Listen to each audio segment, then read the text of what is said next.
ఈ వీడియోలో మనం భగవద్గీత అధ్యాయము 2 శ్లోకము 40ను పరిశీలిద్దాం.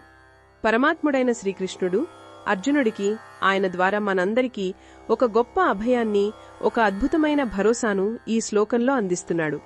మనం ఆధ్యాత్మిక మార్గంలో నడిచేటప్పుడు మనసులో ఎన్నో సందేహాలు, భయాలు ఉంటాయి. నేను సరిగ్గా చెయ్యగలనా? నా ప్రయత్నం ఫలించకపోతే ఎలా అనిపిస్తుంది.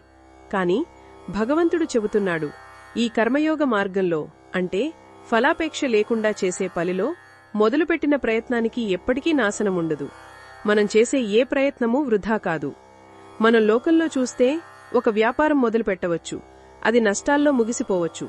ఒక రైతు విత్తనాలు నాటుతాడు, కాని వరదల వల్ల పంట కొట్టుకుపోవచ్చు.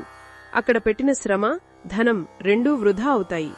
కాని ఈ ఆధ్యాత్మిక మార్గంలో మనం భక్తితో ఒక్కసారి భగవంతుని నామాన్ని స్మరించినా ఆ పుణ్యం మన ఖాతాలో జమవుతుంది. అది ఎప్పటికీ చెరిగిపోదు. అంతేకాదు, దీనివల్ల వ్యతిరేక ఫలితాలు కూడా రావు. అంటే మనం చేసే పని వల్ల మనకు కీడు జరగదు. కొన్నిసార్లు మంచి చేద్దామని ప్రయత్నిస్తే అది చెడుగా మారే ప్రమాదం లౌకిక జీవితంలో ఉంటుంది.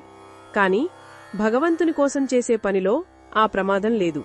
మనం చేసే ప్రతి మంచి పని మన చిత్తాన్ని శుద్ధి చేసి మనల్ని ఉన్నత స్థితికి తీసుకువెడుతుంది. ఇక ఈ శ్లోకంలోని ఆఖరి అతి ముఖ్యమైన సందేశం ఏమిటంటే, ఈ ధర్మాన్ని కొద్దిగా ఆచరించినా కూడా అది మనల్ని గొప్ప భయం నుండి కాపాడుతుంది. ఆ గొప్ప భయం మరేదో కాదు, సంసార భయం. అంటే ఈ పుట్టుక, చావులనే చక్రంలో చిక్కుకున్నాననే భయం, మరణ భయం.